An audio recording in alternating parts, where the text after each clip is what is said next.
Keep your radio dial right here. You're locked into the hottest news station on the planet. Hot 702.5 in FM sound. Blazing today's hip-hop, R&B, and pop music. Keeping your radio on fire. Bringing you the hottest, realest, riskiest talk shows live 24/7 on hot7025fm.com. Keep your This is Her Flow from Hot 702.5 FM. Las Vegas, looking for a winner-takes-all way to burn off that extra energy? Welcome to Bouncy World, the ultimate climate-controlled indoor playground. We're stacking the deck with specials all week long. Cool off with Frosty Tuesdays featuring ice-cold treats for the kids, then join us for free popcorn Thursdays, because nothing beats a salty snack after a giant bounce. And at Bouncy World, we believe every child deserves their moment to soar. Join us every Sunday from 9 to 11 a.m. for Sensory Sundays. We dim the lights and turn off the music to create a calm, inclusive space designed specifically for our newer, diverse community. At Bouncy World, we fly high. From high-flying fun to inclusive play, we've got it all. Visit us at bouncyworldlv.com to book your party or check our open play hours. Bouncy World, jump into the fun today.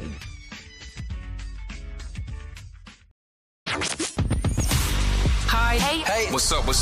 All your favorite artists. Check it out. Say my name. DJ Khaled. This is Mila J. Bruno Mars. On hot7025fm.com. Hey y'all, it's your girl Cheryl Underwood, and you're tuned into the hottest news station on the planet, Hot 702.5. Tune in now on hot7025fm.com. What up? We in the building. Can you hear yourself? I think I can hear myself. You back? Y'all hear me? Welcome, Sugar Dose is back, y'all. I'm back, everybody. I apologize last week. He was like the Cowboys, missing. They always miss. You gonna leave my Cowboys alone? Been missing for about 40 years. But I'm back. I'm strong.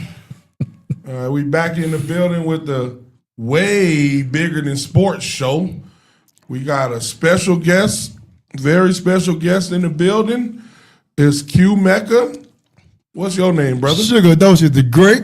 And our special guest is the first black male judge of his department. Yes, sir. What's your name, sir? Judge Courtney Ketter from the North Las Vegas Municipal Court Department 2.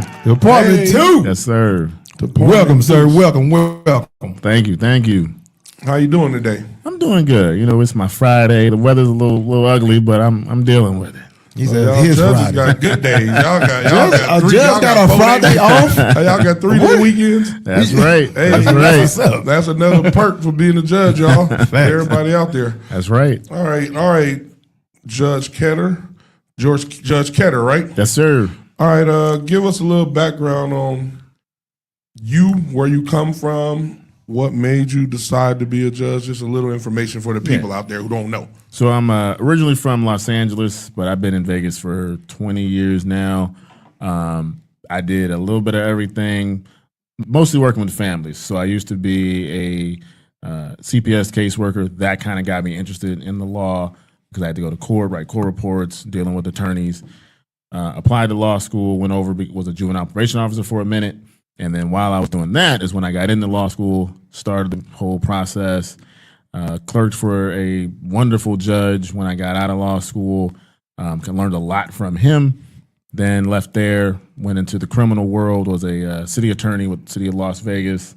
That's where I, kind of cut my teeth as a criminal attorney, left there, did a little bit of family, juvenile, dependency, delinquency, a little bit of everything. If you name it, I did it. And then in 2022, got elected to the bench. Here we are. Congratulations, man. Thank you. Congratulations. So you got a lot of experience in a lot of different fields. Yes. Which is a good thing. What is a specific thing that you learned when you were, say, working for CPS? Mm-hmm. What did you learn, and what fueled you to become a judge? What you saw in that system? Oof, man. Was it some wrongdoings or some? I'm gonna put it like this. One of the things I learned as a caseworker and as an attorney is that the judge that you're in front of a lot of times is going to determine your outcome. And the reality is it shouldn't be that way, right? Because Understood. we're all looking at facts and we're all looking at law. Same law, and a set of facts. We should all be able to apply that the same way. Objectively. Correct. Facts. But it doesn't happen that way. And as a caseworker, as an attorney, you would know, okay, today I'm in front of Judge so-and-so, okay, cool. We should be all right. Or today I'm in front of this judge, I don't know, bro, you might not be going home. You know what I mean? So, Yeah, that's crazy. So that was part of what kind of got me thinking about it. And then when the George Floyd murder, when that happened, I kind of just had like that tug, like I need to be doing more for the community. As an attorney, you kind of get to handle one case at a time. You're helping one family at a time, one individual. But as a judge, you get to touch dozens of people a day. And so that's why I said, all right, this is the next goal. This is the next step. Well, that's a good one. That's a great story, and we need more. Oh yeah, we need more people with that type of understanding and objectivity, because, like you said, it's a lot. Like you said, a lot of it is based on the judge you go in front of, which is wild for everybody out there who get caught up in the system. Yeah. Suge, what you think? I got one. The criminal division, right? Mm-hmm. You worked for Rosenblum. I did. Right? I did. They didn't have a criminal division when you got there. That is correct. Yeah, when I started with Molly Rosenblum, shout out to Molly Rosenblum, my former boss. She did strictly family law, but because of my experience, I said, "Hey, I want to continue to handle criminal cases." So I started their criminal division, from the ground up. You talked them into getting a whole criminal side. Yes, sir. Yep. Wow. Yeah.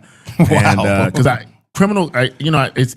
it's going to sound crazy, but criminal court, I loved it. You know what I mean? Because I feel like, family is so emotional. Yeah. You know what I mean? It's so emotional.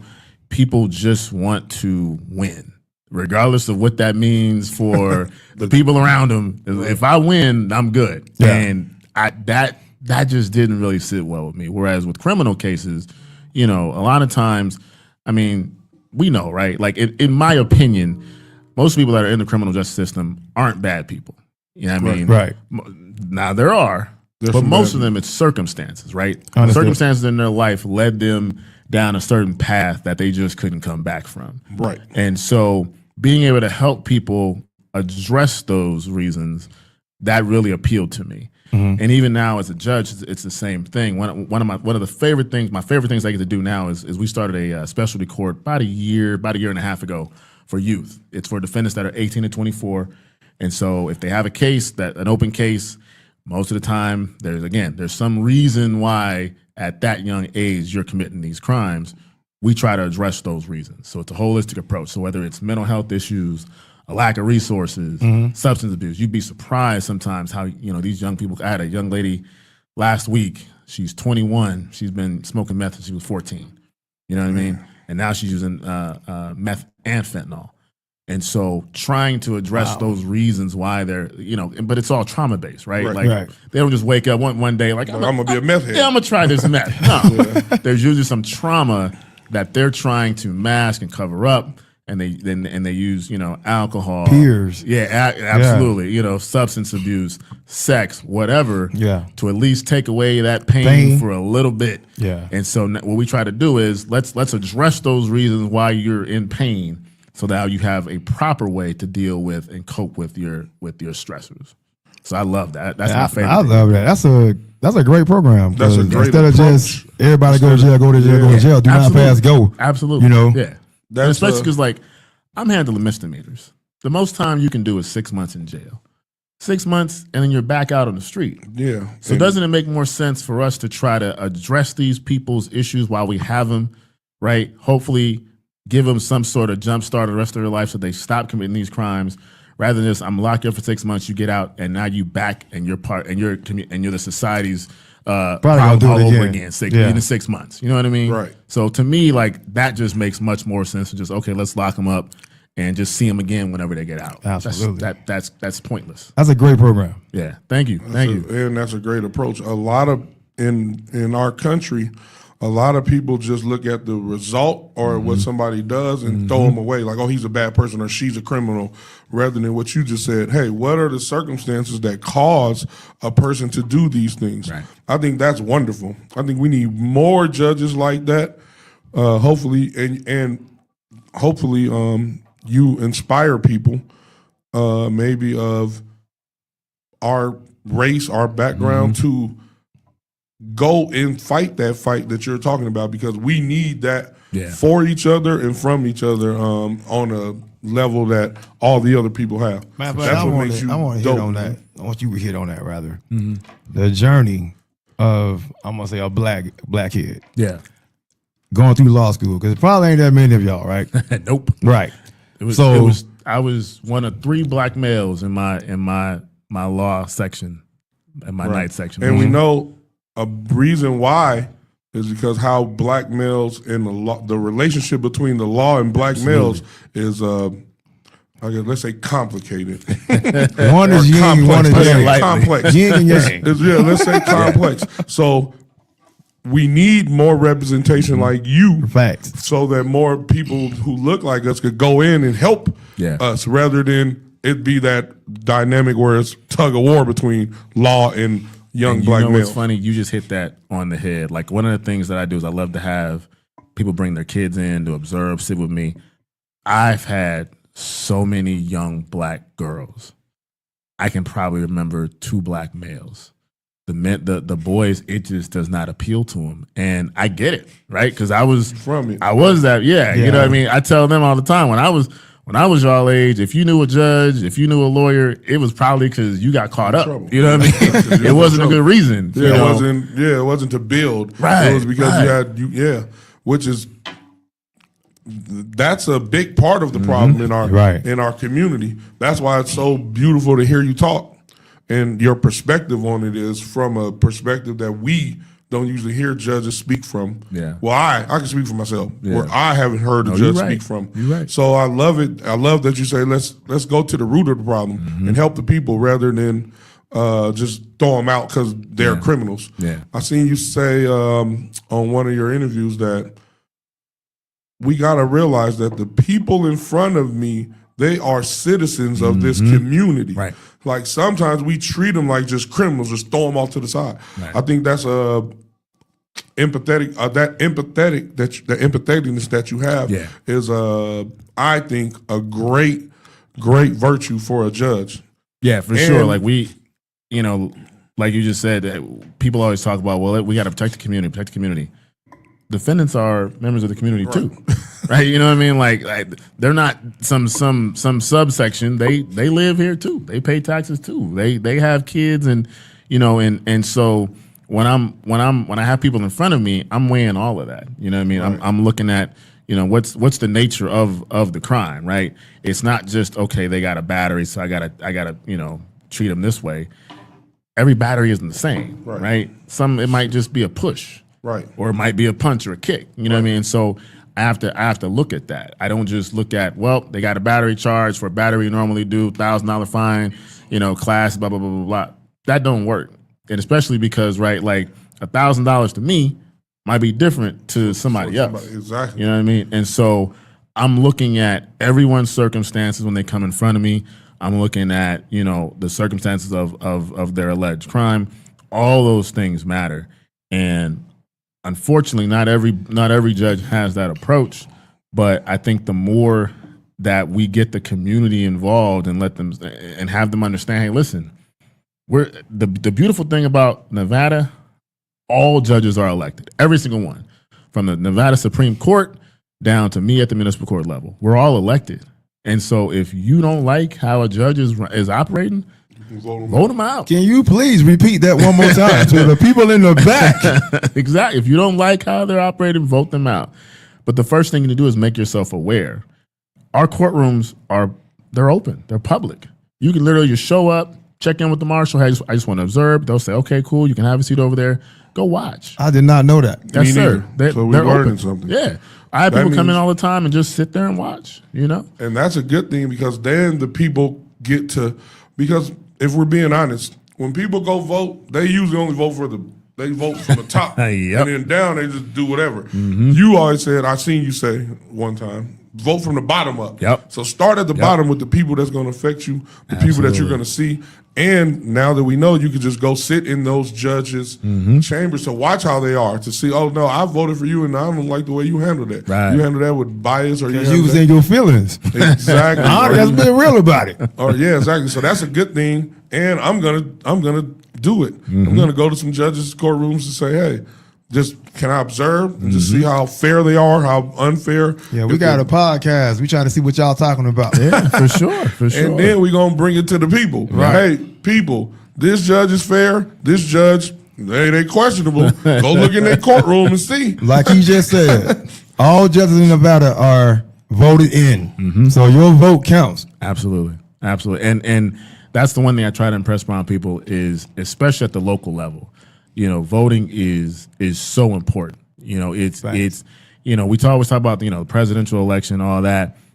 That's cool, but these local elections, judges, city council members, mayor, your local assembly folks, senators, those are critical because they're making decisions that are absolute. President, what they do may affect you, it may not. These other local, they are going to affect you. No matter, they are going to hit you at some point or another. You know what I mean? And it's important to engage yourself because if you don't, if you look at the amount of money that gets spent every election, right? That right there tells you how important it is. Elon Musk went into last year's election or last presidential election worth about $380 billion. He's now worth over $700 billion. He doubled that. Doubled it. Why? Because he invested in who was going to be president. Win. Yeah.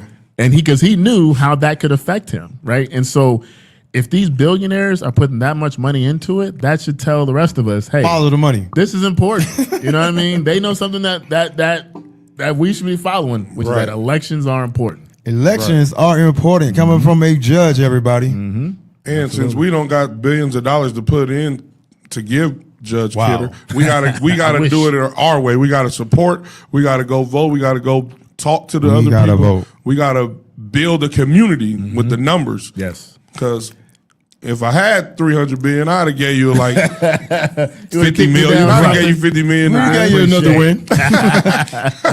Speaking of the community, you are in the streets as a judge, man. I appreciate that. Tell everybody what youth court is. So Youth Court is, again, it's a program we started about a year and a half ago.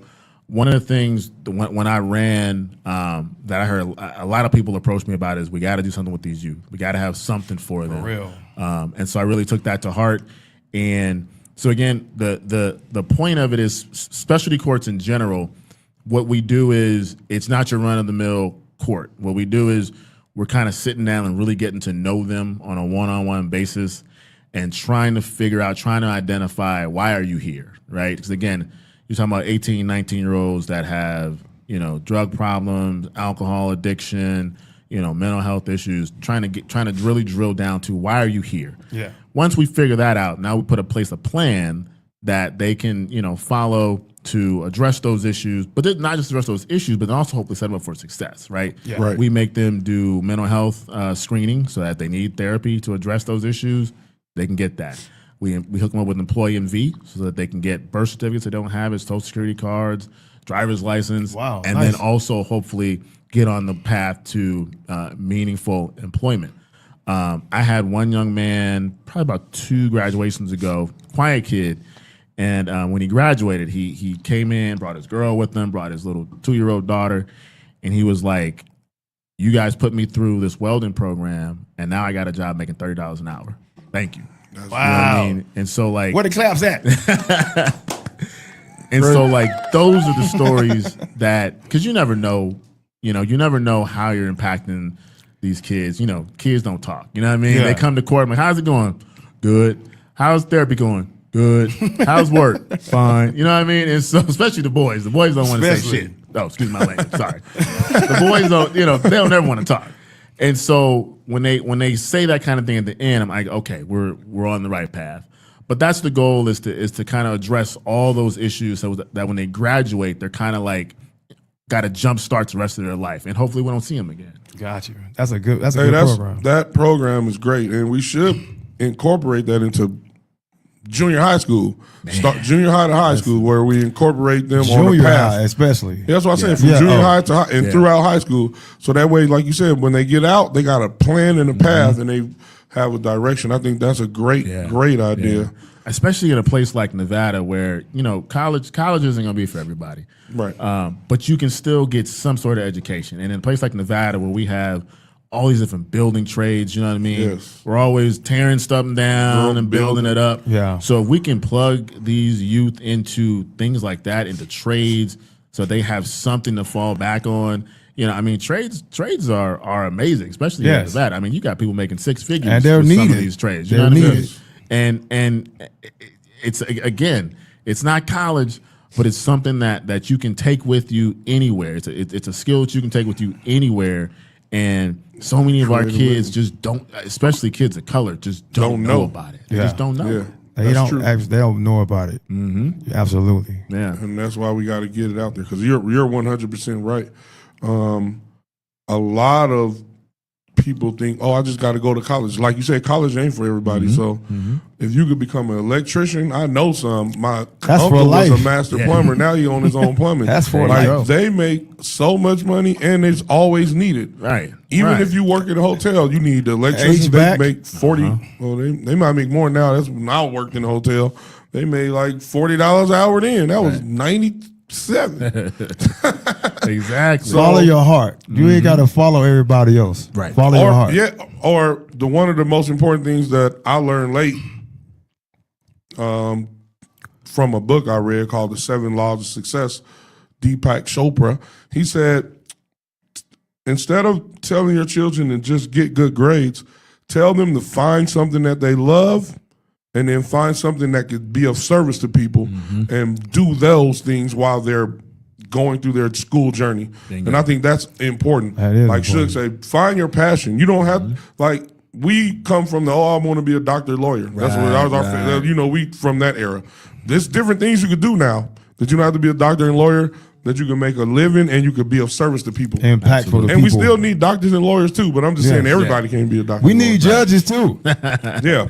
We need judges that look like us, that have empathy for each other. Because I remember a case, Stanford, I think it was a Stanford college student who got found guilty of raping a woman behind the trash can. And the judge on his case said that he's only going to give him 3 months of probation because he don't want to mess up his future. Right. That's what the judge said. Yeah, I remember that one. Yeah. I said, what?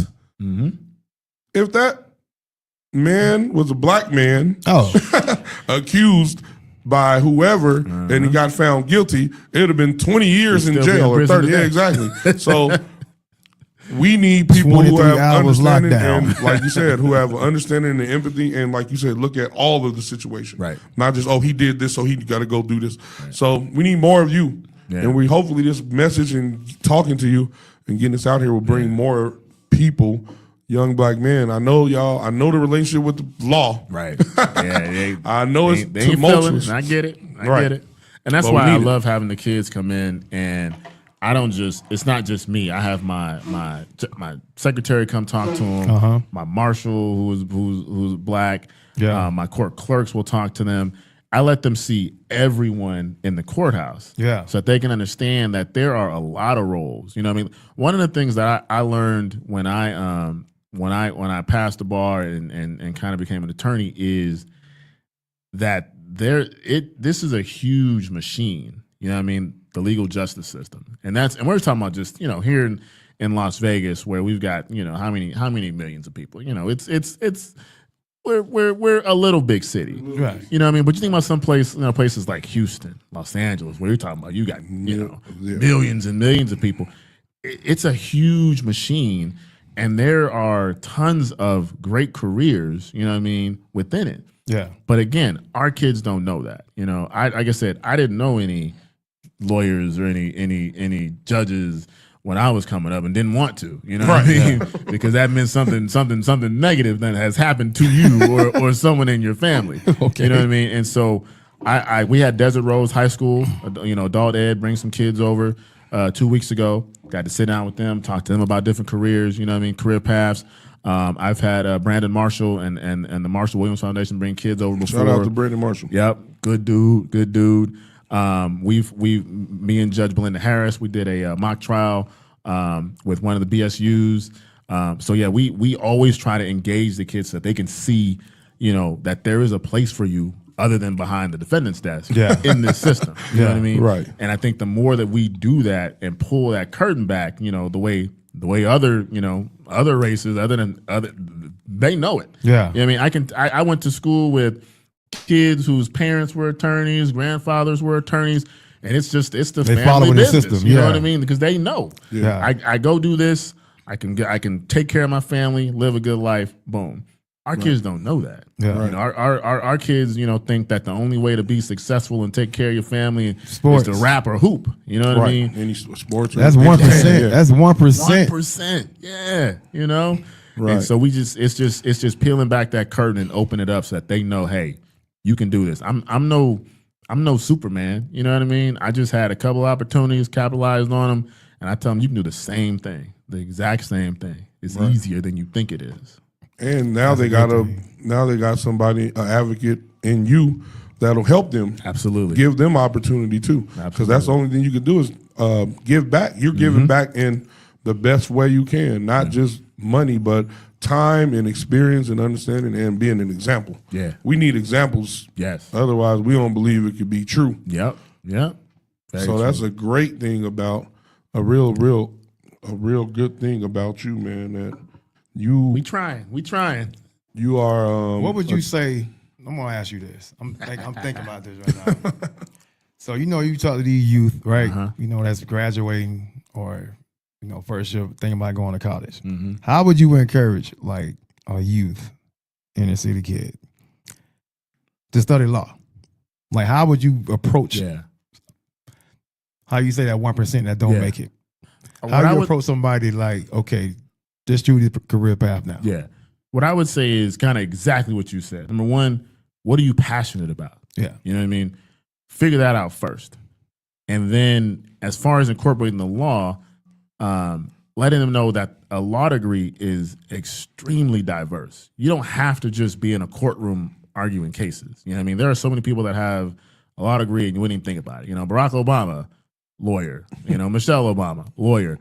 A lot of politicians are lawyers. Sports agents, a lot of them are usually lawyers. Yeah. I have colleagues who, own businesses. Some of them are working in the legislature, lawmakers. There's so many different things that you can do with a law degree that, and people, again, our kids don't necessarily know that. They think lawyer, law degree, okay, I got to be in court arguing. I have some friends colleagues don't never go in the courtroom. You know what I mean? But they're lawyers making good money. You know what I mean? And so that's what I would tell them is you don't have to just be plugged into this one type of law. There's so many different areas of law that you can go into that can follow your passion, that can be plugged into what it is that you like, go with your personality. You can be in a courtroom as much as you want or as little as you want. I had a friend who we graduated and she went into tax law. That sounds boring as hell to me, but she loved it. You know what I mean? I want to do that. But she loved it. You know what I mean? Just like when I was doing family law, I had some colleagues like, man, how do you do that? I don't want to do that. Mm-hmm. To me, it was cool, and vice versa. My family law attorney friends, man, you do criminal cases you can do so much with it, and again, it's just that educational piece, letting them know that there's opportunities out there, there's different things out there that you can do. Yeah, that's what's up. It's got to be repeated over and over and over, kind of like a commercial for people to actually start understanding it. Yeah, for sure. We didn't get that. We was coming up. Right. We gotta go play football. Right. Like football or rap. That was mine. If I don't do sports, right. I'm going to the military. Where do I go? Military. Another one. Yeah. That's real. But yeah, that's got to be something to repeat it. And the things that you do where you bring the kids to you to see you in the courtroom, to see your clerk, see everybody. That's real good. That's a great thing because we didn't have that opportunity when I was in school out here. Yeah. Yeah. We're always trying to not at engage all. the youth on different levels. You know. That's one of the good things about you. I see you are really, really involved in the youth. I know why, but let's hear the people want to know what makes the youth so important. Why you have such an passion to help them. Yeah. You know, I think it's because I always feel like we as first of all, I feel like if you view yourself as successful, then you have an obligation to give back. I know everybody don't feel that way, but that's just my opinion. Salute to you for that. You know, we need that in our community. Like you should. Yeah. Number two, I want to be for kids what I didn't have. I mean, I think that's another way that we can kind of build our community up is by plugging those holes. You know, I know what I needed and what I would have liked to have had when I was a kid. So I'm gonna try to be that. You know what I mean? I'm gonna again show them what I didn't see. Be for some of them what they may be missing. You know, some of them may not have a male figure in their life that they can look up to. I'm gonna be that. You know what I mean? Right. And I think that if we all had that mentality, and it's easier than you think. You know what I mean? I'm not spending 40 hours a week doing it, but you do it here and there for a few hours a month. That makes all the difference. You know, I used to work at juvie as a probation officer, and I would have kids on the outs running up to me in the mall. Mr. K, I'm working. I'm doing this, staying out of trouble. I don't even remember this kid, but they remember me. You know, right. They remember that I had a impact. conversation with them, that I cared about what was going on with them, and that stuck with them. And so it's kind of the same thing. Just that little bit of time with them, letting them know that somebody cares, somebody wants to see you be successful, can go a long way, and we all can do that. We all can. We really can. You know, it's just a matter of seeing the bigger picture. You know, that I think that's probably the biggest issue that we have in this country as a whole is that sense of community has eroded away. We used to care about whether or not I definitely agree with that. good. You know what I mean? That's the truth. Yeah. Nowadays it's like, well, me and mine, It's our all lives good, are on. yeah. We got food. We good. We good. I don't care what my neighbor's going through. You know what I mean? We Ain't got got the nothing to do with me. opposite Yeah, community. nothing exactly. You know what I mean? And I think if we can get But back guess to what? That neighborhood food gone and lights out coming to you to rob you now. Right, So guess exactly. what? They're kicking your we door all tomorrow. connected. And the universal law, number one, is the law of oneness. What it states is we are all connected, y'all. Yep. No matter what you might think, every action that somebody does, or negative action or positive action, ripples out and affects somebody, which continues on. Right. So I agree with you. That community we need, like, we can't say we good if our people ain't good. Absolutely. That's like there's no, I'm good, but all of y'all struggling, but I don't care about y'all. Right. We gotta all be good and work with each other, like you said, help each other, give to each other to make sure that everyone is good. Each one teach one. There it is. There it is. So that's why it's important to start with the youth, y'all. That what he's saying is, if you want to take any path, if you want to send kids on a destruction path or a enlightened one, you got to start at a young age and get their minds thinking, teaching them how to think and be positive, or the opposite. So our kids are the future, y'all. Yeah, we got to do better with them. They need to go back outside. We got to do better with them. Yeah, They need to go back outside. Play the video game a little bit. Go outside. Go outside. Yep. I agree. Learn how to do something outside. Learn how to plant, do a garden, build a garden. We used to build Train a dog. We used to build clubhouses back in the Train desert in Valley View. We built a 2-story clubhouse, and none of us were no carpenters. Well, we wouldn't have said we was. Refrigerator but we built boxes. it. We had everything in there too. So cool. you learn when you go outside, y'all. Send your kids outside. Don't let them watch kids play outside on a tablet. That's crazy. What we doing? The children are the future. They awkward now. They don't like to talk Oh my goodness. to each other. Man. They don't like to talk to each other. Man, I'm telling you. Yeah, that's So- one of the reasons. So with our model, we put them in cohorts so that they can kind of go through it, go through the 6-month program together. Yeah, that's dope. In our That's youth dope. court.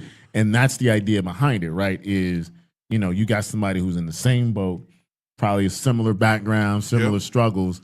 So why don't y'all kind of work together to get through this? That sound like basic training. See, Or it sounds like anything. I see you a Sigma. Yes, sir. Same thing. Yep. Hey, you go through it with your brothers. Y'all got to have each other back for y'all to Basic pass this. training. You don't pass this, if he don't pass it. Exactly. So we all gonna go through this and learn together. That's dope. Yeah. And that's how, like We you need to said, get them out there. Them programs out there. 'Cause a lot of people don't know about those. yeah, I didn't know about those until I started doing my research on Right. it.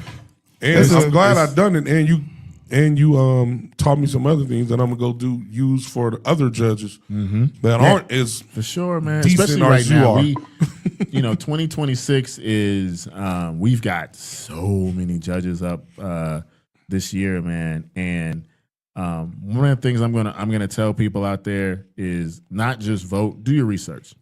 Yes. Do your research, pay attention. Absolutely. That's you the first one that said that. People be like, "Who was it last year?" Okay, he didn't do a bad job, so they put it back in there. Yeah. Or they, I don't know who this is. He just looked black, or he ain't black, or she's a woman, or whatever it is. I agree. Say it again. Say it one more time. What's Say it for the people in the back. Literally, when I ran in 2022, I'm talking to people, and I would ask people, "How do you vote? What determines who you vote for?"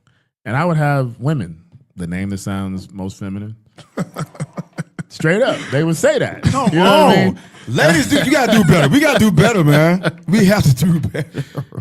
And so, and that's how sometimes you get what you get. Yeah. But do your research. If this person is showing up to the cookout now and you ain't never seen them before, guess what? They only there for your vote. Exactly. They don't want your ribs, man. Right, They exactly. just show their face. And as soon as the election's over, you won't see them again until it's time for them to run again. Vote again. Yep. You know what I mean? And so I always encourage people. I used to tell people, even when they were talking to me, listen, here's my card. Go look at my website. Don't just listen to me talk to you. Go do the research. Go read, what I've been up to. Because anybody can say anything, right? Right. But go and actually do the research and see what's this person about. You know what I mean? Because, again, these positions are one thing I used to always hear people say, well, judges aren't that important to me because I stay out of trouble. Okay, you might, but your son might not. Your cousin, Your cousin might not. Your wife might not. Your brother, you know what I mean? And again, now you're trying to be reactive. Now this person, someone that you love, is in front of this person that has their future in their hands, and now you care. It's too late now. They up there now for 6 years. Yep. You know what I mean? And so do the research ahead of time. Don't be, in our community, we're so reactive. We wait until we get screwed over, and then it's like, who is this? How do we get rid of him? Well, they just got elected, so they got to be up there for another 6 years. Oh, damn. Yeah. It's too That's late. true. That's very true. And that's the person that put him in, and you voted for him. Because his last name was cool. Or his name kind of feminine. Or feminine. Got him feminine. Right. Yeah, that's crazy. But that was the best. Vote. Don't just vote. Do your research. And then, like he said, after you vote them in, it ain't over after you vote them in. Nope. Now you got to hold them accountable. Yep. So you can go to their. You can go watch them do their job. If it's a judge, right? Absolutely. Or if it's anybody else, you just watch what they do. So maybe it's an assemblyman, or it's a you still watch and pay attention and show up to the town meetings. Start being proactive in the community, so you can see what the people who are in control of the money that's supposed to go to the community or allocate to the community, what they're doing with it. No lawmakers need to do that. So it ain't just listen, guys. It ain't just vote and then go home. It's vote and then hold them accountable. And if they ain't doing their job, let them know, hey, we voted for you and we need you to do what you say. Otherwise, I'm gonna tell the people that you ain't doing what you're saying, so we gonna get you out of here. I'm telling you. The one thing about Nevada is very unique in that our public officials are very accessible. I'm a Cali kid. I grew up in Cali. I grew up in LA. I would have never thought about, running into the governor or the mayor, assembly folks. But here, you can be in the same room as them all the time. Take advantage of that. You know what I mean? Talk to them. You know what I mean? Go to their office and call them, email them, hold them accountable. Because again, it's a very unique thing that a lot of states don't have. Our assembly, our state assembly, and our state senate is very small compared to other states. And when I say small, I mean like as far as the number of them. And so it's a lot easier to be like, you know what? Let me look it up. Who's my assembly person? Who's my senator? Okay, I don't like such and such is going on. Let me reach out to them. And again, notice how they handle that, right? Are they responding to you? Do they ignore you? Or do they ignore Do you? they tell you, yeah, do whatever? Right, yeah. But then when it's election time, you getting that text message or that email from them, that mailer, and it's like, Yes, hold sir. up, man. Wait a minute. I reached out to you, last year. Nothing. Now you want something from me. Here you are. Right. And that's the important topic that you just brought up. Hey, if you're gonna vote for somebody, they got to give you something. Mm-hmm. Don't just give your vote just because they're a Democrat or just because they're a woman or just because they black. Yep. Right. You gotta they gotta give you something for you to give them a vote. That's important. Yeah. We need more understanding of that as as a black community. Yeah, Because we've been giving a lot of our votes just to somebody because our mama told us to, or our grandmama was doing it. To make the family feel good. Exactly. Yeah, man, rather than what's gonna help us and our children in the future. So that's important. So that takes research. Yep. You I watched one of your Instagram. I'm all up in your mess now. But you was saying you was on stage talking about what success was to you. Mm-hmm. Can you do that? Man, what's success to me? I think success to me is if I can. It's not money. It's my impact. You know what I mean? If when I'm done in this role, number one, if there's no one that can follow me, that's gonna bother me. You know what I mean? Right. North Las Vegas is the only people of color. I don't like to say minority. I don't like saying that. People of color majority city in the state. And so I think it is great that right now the judiciary represents that. We have 5 judges in North Las Vegas and 3 of them are black. You know what I mean? That's dope. That's good. And if I can pass this seat along, if you will, pass along, I don't decide it, right? It's a vote, Yeah. So I can't just give it to somebody. But if I can help position someone to be in a position to run, that'll be success to me. Yeah. If I can see the reputation of the court change, that'll be success. When That's dope. I ran, I didn't grow up here, and so I had to learn about North Las city, Vegas. yeah. And I heard people talk to me about the Nasty Boys, Yeah. and about some of the other judges and how people used to get jammed up. Van Landshoot. Yeah, Yep. yeah. I wasn't gonna say it, but you said it. I know what I mean? some of them judges. Yeah. I grew up close to North Las Vegas. Well, it might have been considered North, but it was West Side. You still called the L. Right, The smoke's better. right. Yeah, I remember the judges that was just the opposite of everything that you stand for. Yeah. And it's crazy how times have changed. I just realized that when I was like, Van Landshoot was in North Las Vegas. But yeah, so it's crazy how times have changed, and you are a great example of that, man. Very great. We need to get you propped up more so people can see you, so the youth can see you, Thanks. so the world can see you and be like, look, this is a man of integrity and dignity and empathy for his people and all people, not just his yeah. people, but all Yeah. people. Yeah, because that's my thing is whoever comes in front of me, I'm gonna treat you the same. Black, white, Democrat, Republican, gay, straight, trans, whatever. I'm gonna look at the facts. I'm gonna look at the law. That's it. And that's what that's how I apply it. I don't favor anybody. Right. One of the things that I try to do is give people a chance. I had a gentleman today. He was in court, I think, on Tuesday for traffic tickets. Never paid the tickets. And the prosecutor's like, Judge, just have him do the jail time, close the case out. And he said, well, I can pay the $200 on Thursday. I said, all right, I'm going to give you a court date for Thursday. You come back, you pay it, you're back on payments. Now, if you don't, I'm going to do what the prosecutor asked you and give you the jail time. He came in today. I said, can you pay it? Yep, here's the receipt. Cool. And he said, thank you for the opportunity. And I was like, thank you for taking care of business. That's Right. it. Wow. You know what I mean? Just stories like that Wow. are dope. You didn't get those stories with Van Landshoot. You ain't getting that shot.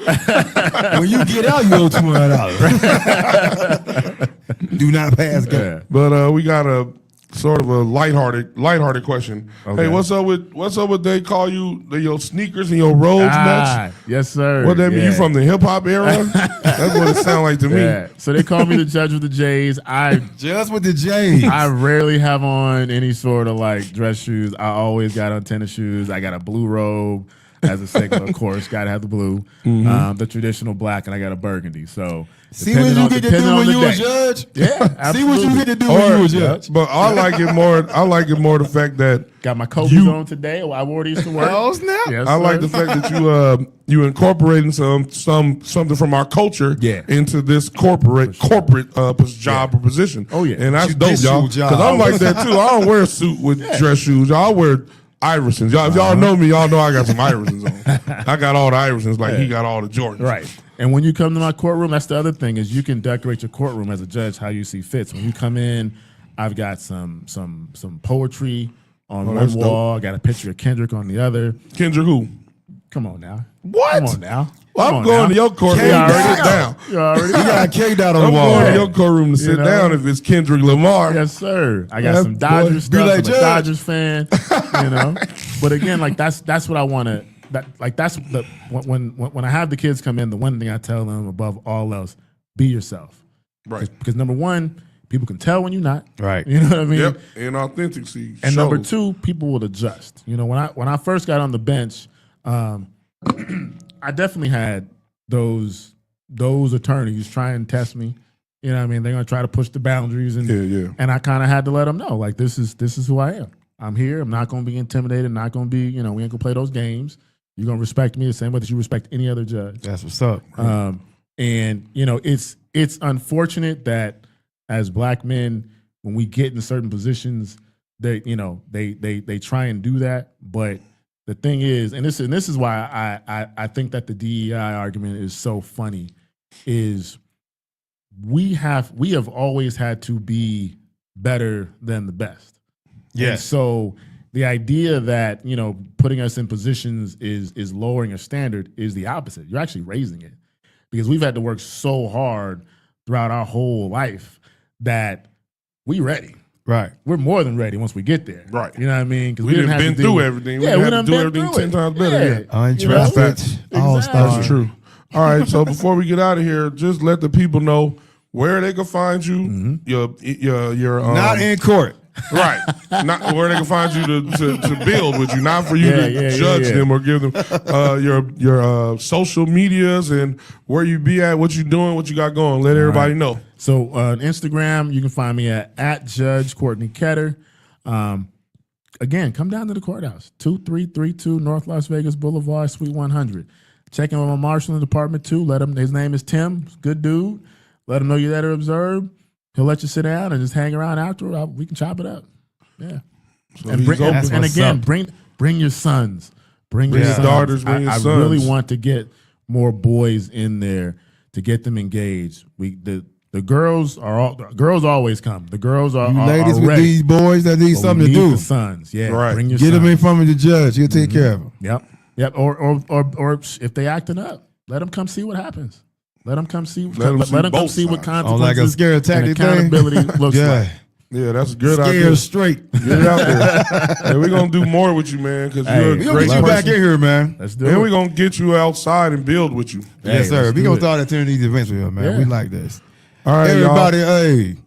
Judge Courtney Ketter, Department 2. Round of applause. Great Appreciate y'all for Thanks having for the me. show, This is bro. Thanks for the convo. We appreciate you. We need more like you. I'm Q-Mecca, 2 texts up. And I'm Suge Docious the Great. And you are? Judge Courtney Ketter, North Las Vegas Municipal Court. Thank y'all for tuning in. We love y'all. Only thing we need more of is more love. And bring your son to court. Not the... Hey, what's up? All your favorite artists. Check it out. Say my name. DJ Khaled. This is Mila J. Bruno Mars. On Hot 7025fm.com.